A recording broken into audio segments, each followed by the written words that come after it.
Welcome to the best and most memorable tennis matches of the past 4 decades. Today on Tennis Tenacity, we highlight one match from each of the past 4 decades that not only stands out, but defines its decade. We've already witnessed matches from the 2020s, which is the start of defining the 2020s. Wimbledon 2023. Carlos Alcaraz defeats Novak Djokovic in 5 sets to win one of the greatest ever Wimbledon finals.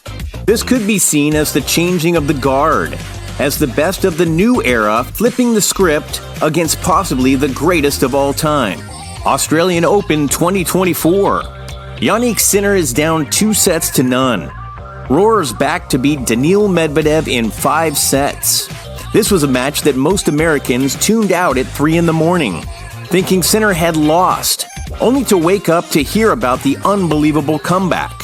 While these 2 matches were astonishing and are the beginning moments of redefining the current decade, we predict a Grand Slam finals match between Carlos Alcaraz and Jannik Sinner that will completely define the 2020s decade.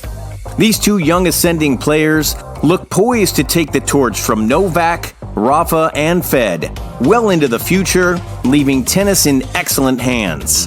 On to the decade of the 2010s. Rarely does a tennis showdown captivate a nation and the entire globe. Yet, in the 2012 Australian Open men's final, that's precisely what unfolded. The clash starred Novak Djokovic and Rafael Nadal, stretching an astonishing 5 hours and 53 minutes, the lengthiest Grand Slam final ever recorded. Positioned at the pinnacle of tennis greatness, Djokovic reigned supreme in the ATP rankings, while Nadal was hot on his heels at number 2. Throughout the night, they exchanged thunderous shots, climaxing in a grueling 31-shot rally that saw Djokovic sprawled on his back and Nadal scrambling to regain composure.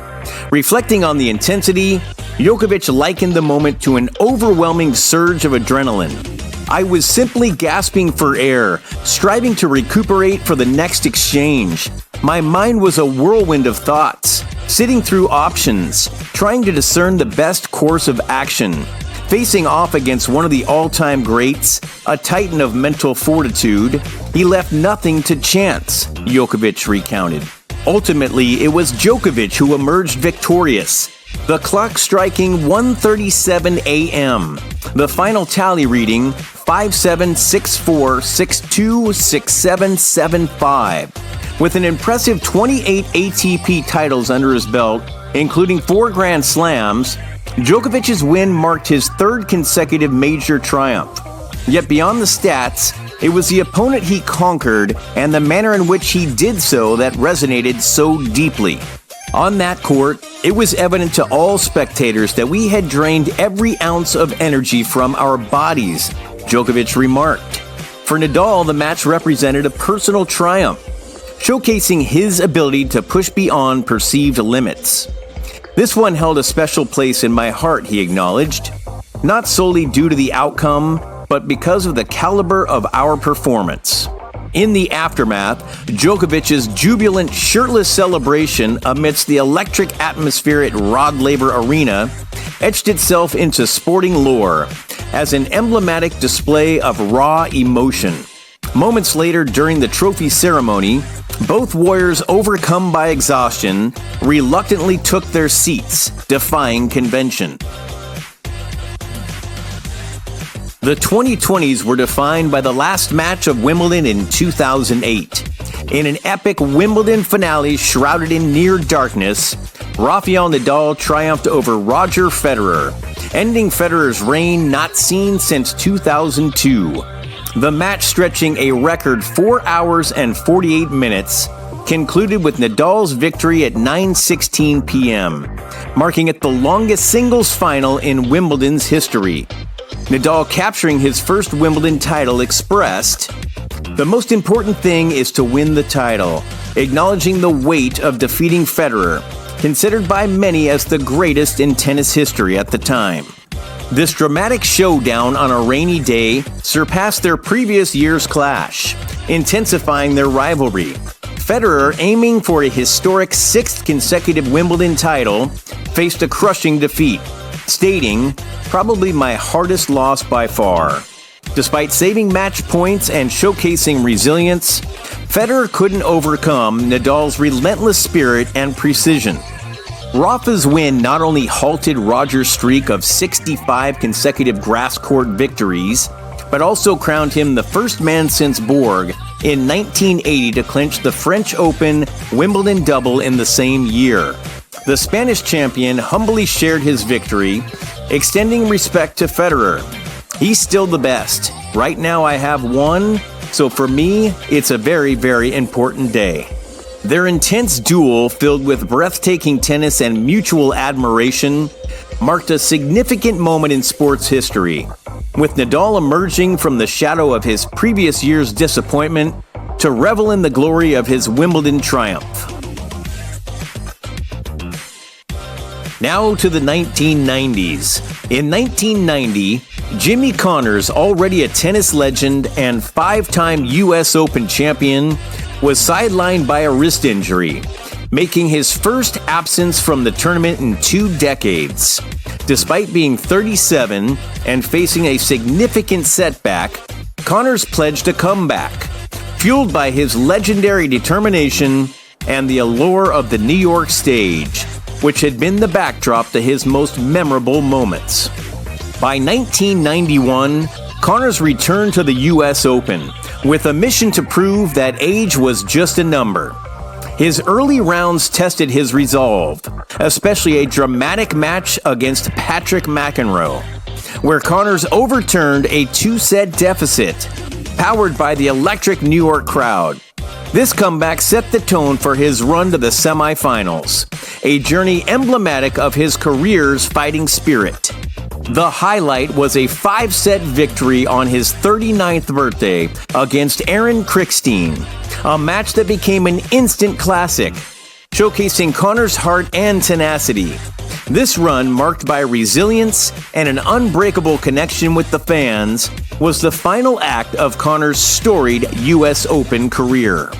While this match may not have been the greatest or the biggest of its decade, it was by far the most memorable.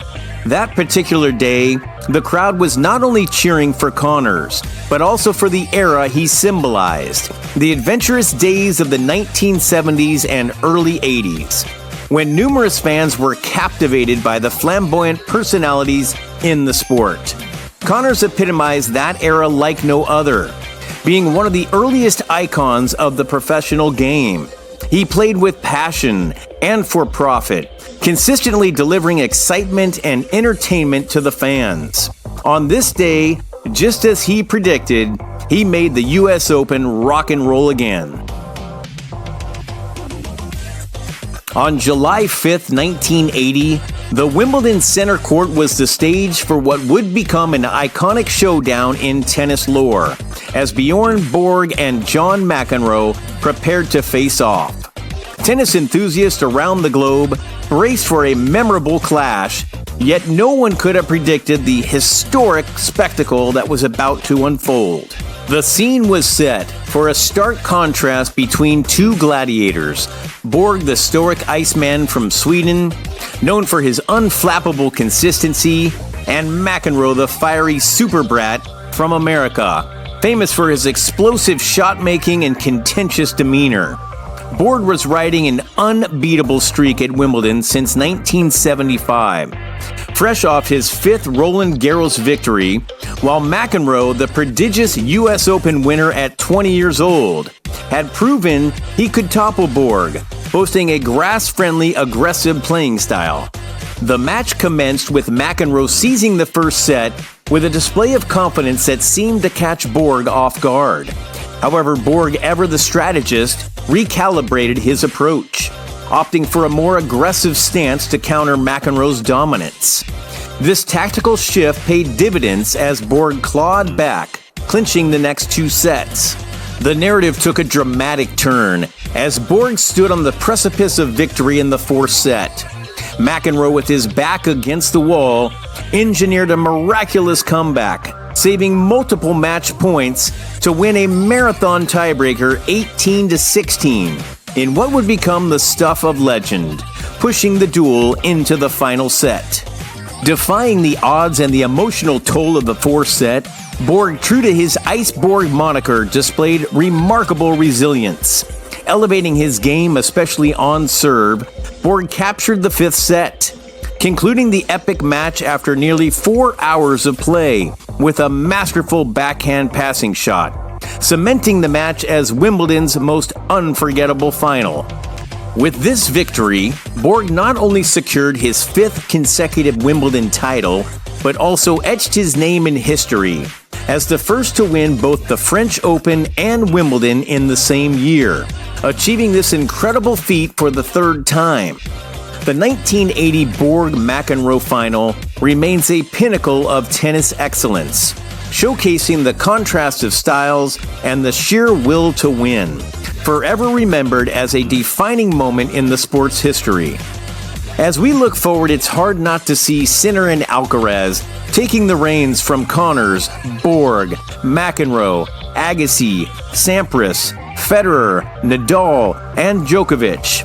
Over the decades, these matches stand the test of time, and soon we will have a Sinner vs. Alcaraz Grand Slam final that will rock the tennis world.